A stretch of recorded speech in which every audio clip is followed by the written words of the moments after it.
Hi guys, welcome to Interior Insights. I'm Jane, an interior design student, and we are standing in Leipzig in a historic town in the east of Germany that used to belong to the GDR, the German Democratic Republic.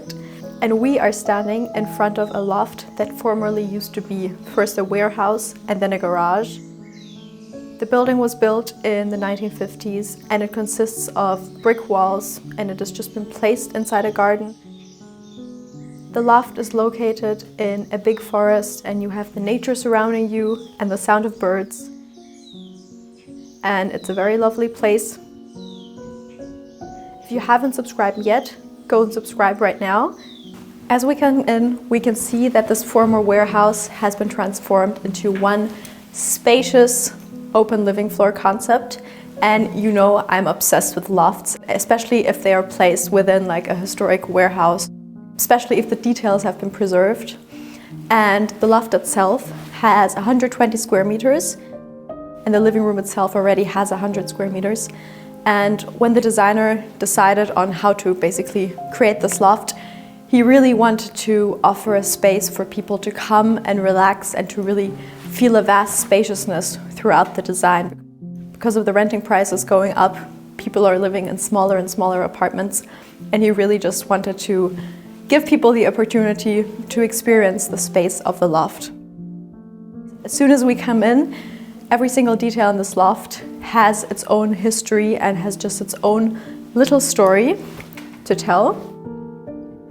Originally, this space used to be a garage and then it has just been used throughout the years as a warehouse, and you can just still feel this very rustic and industrial history of the place. The entire building has been built with bricks and mortar, and both of the brick walls on both sides have been laid free. And you can just still see the historic structure of the original warehouse.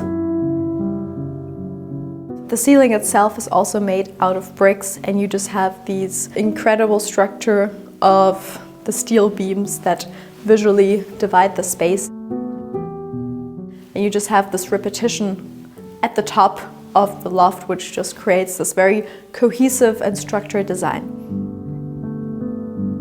We have just one very free space where you can roam around. Over here we have a little sofa area, and you can see that even though the geometry of the room is just one gigantic square, the sofa has been placed kind of diagonal to create this more informal and free-flowing design. And we just have this break-up of all of the straight angles that we have here. The designer decided to keep it very natural, to use sustainable materials, and to just keep this rough history of the loft alive.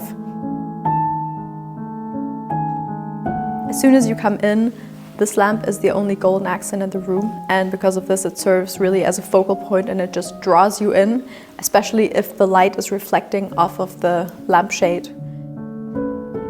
Just is in strong contrast with all of the industrial and more rustic nature of this loft.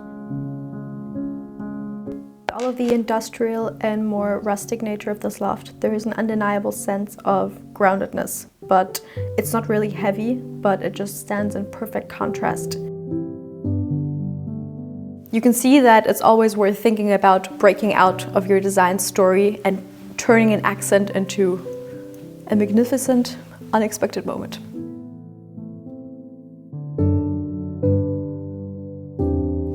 One of my favorite things about this loft is the fact that most of the furniture that we can see here is actually from Italy, and the furniture here used to stand at Malboro shops and just serve as shelves. For example, this metal shelf over here actually used to once belong to a Malboro shop. The designer of the loft used to work in the fabric industry, and because of this he was just able to source all of these incredible and exciting pieces of furniture. And this is what's just absolutely incredible about this loft, because this shelf as well is also from Malboro. And even the shelves themselves are also marked with the historic Malboro logo with these triangles. And it's just these simple details that you'll only notice if you know the story of the loft, and I feel like this is why it's just a very unique space. Over here we have the dining room area. The dining room area is zoned and marked by a carpet that just creates this separation of the space. And we just have this very generous big wooden table with a lot of historic and rustical vintage chairs. And the designer properly managed to create this vast spaciousness of the design.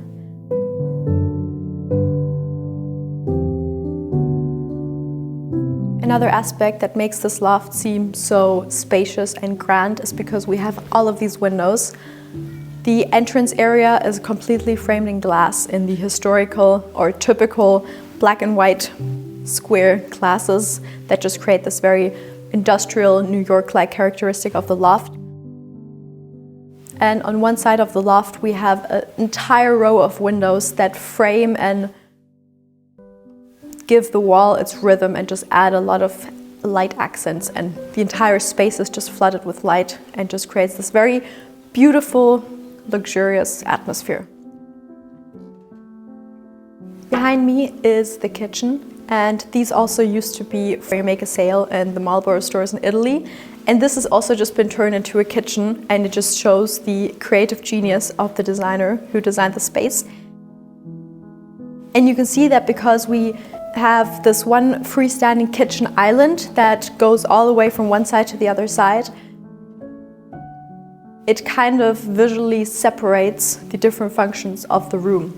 And on the one hand, we still have this open plan space layout, but the spaces are visually and especially mentally, which is very important, separated from each other. The second part of the furniture that doesn't belong to the Malboro pieces from Italy all come from the 50s, from a gigantic furniture collection. And also all of these historic plates and cutlery are all from this collection.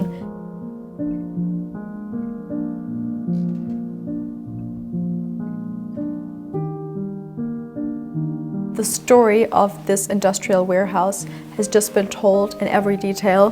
For example, here again we have this little gem of a lamp that you can pull out, and it's just this very cool industrial rustic lamp that I love.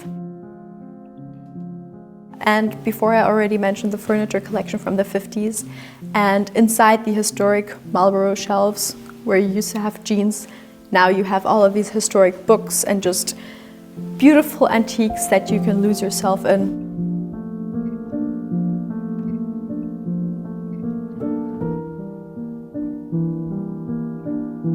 Now let me show you the bedroom. The open living room flows freely into the bedroom, and we don't have any doors or means of separation in this apartment except for the bathroom, because the goal was to really underline the spaciousness of this place. Here we have a very calming atmosphere that is accentuated by placing a rug underneath the bed, and this again just creates this very cozy design. The textures, the patina, the unpolished edge, all of these details speak to a kind of lived-in apartment and a lived-in beauty that doesn't try too hard. And at the same time, we have this little pinch of glamour here and there. For example, we have a very luxurious, classy gold chandelier that is hanging from the ceiling, and you can again see that this detail breaks out from the story of this place being a warehouse.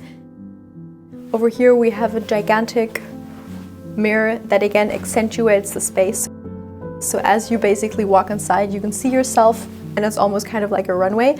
And what's really cool, for the shelves we actually have two USM Haller shelving systems that again are very flexible and just very classical designer icons, which is quite cool.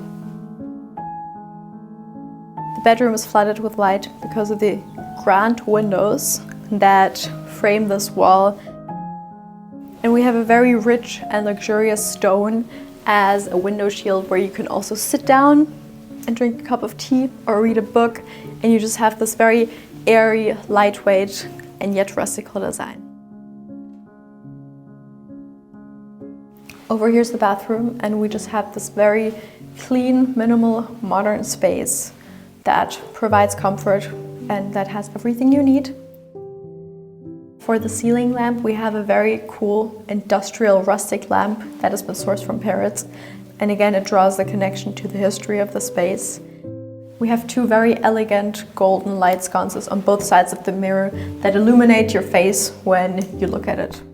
Let me know what you thought of this loft in the comments. This loft has definitely been one of my favorite places I've ever filmed. I think my favorite piece of the loft were definitely the historic brick walls. And yes, if you haven't subscribed yet, please consider subscribing, because that's the best and simplest way you can support this channel, and that would mean a lot to me. And if you like this loft, you will love this loft over here.